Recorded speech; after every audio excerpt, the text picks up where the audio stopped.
दुर्योधन को किसी शत्रु ने बंदी बना लिया है। इस खबर को सुनकर धर्मराज युधिष्ठिर बहुत व्याकुल हो उठे। उन्होंने भीम से दुर्योधन को शत्रु की कैद से छुड़ा लाने की बात कही। भीम युधिष्ठिर के इस आदेश को सुनकर नाराज हो गया और बोला, भैया, मुझे ऐसी आज्ञा देते हुए आपको गलानी नहीं हो रही?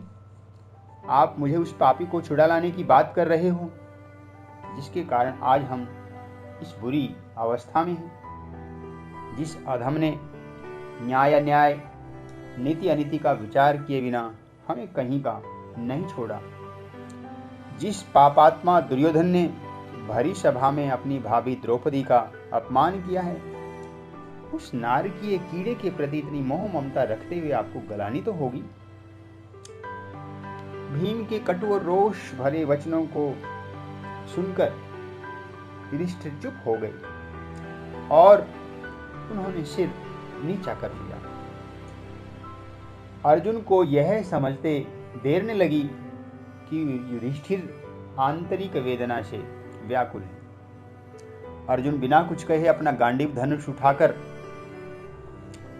वहां से चला गया और थोड़ी ही देर में शत्रु को परास्त कर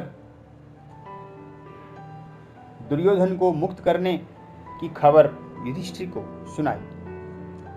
तब धर्मराज भीम से हंसकर बोले, भैया, आपस में हमारा कितना ही बैर हो, भले ही हम मतभेद रखते हों, भले ही हमारी आपस की शत्रुता हो, फिर भी संसार की दृष्टि में हम भाई भाई हैं। भले ही कौरव 100 हों और पांडव 5 हों, लेकिन वास्तव में हम 105 ही हैं। हम में से यदि किसी एक का अपमान होता है तो वह अन्य सभी 104 भाइयों का अपमान है, और यह बात तुम नहीं, अर्जुन समझ सकता है। युधिष्ठिर की बातों को सुनकर भीम मौन हो गया। दोस्तों, भाई भाई ही होता है। जब एक भाई मुसीबत में हो और दूसरे भाई को उसके दुख का एहसास न हो तो वह भाई ही कैसा। भाइयों में लड़ाई झगड़े भी होते हैं, कभी कभी शत्रुता भी हो जाती है, तो भी जब एक भाई मुसीबत में हो तो दूसरे भाइयों को उसका साथ देना चाहिए।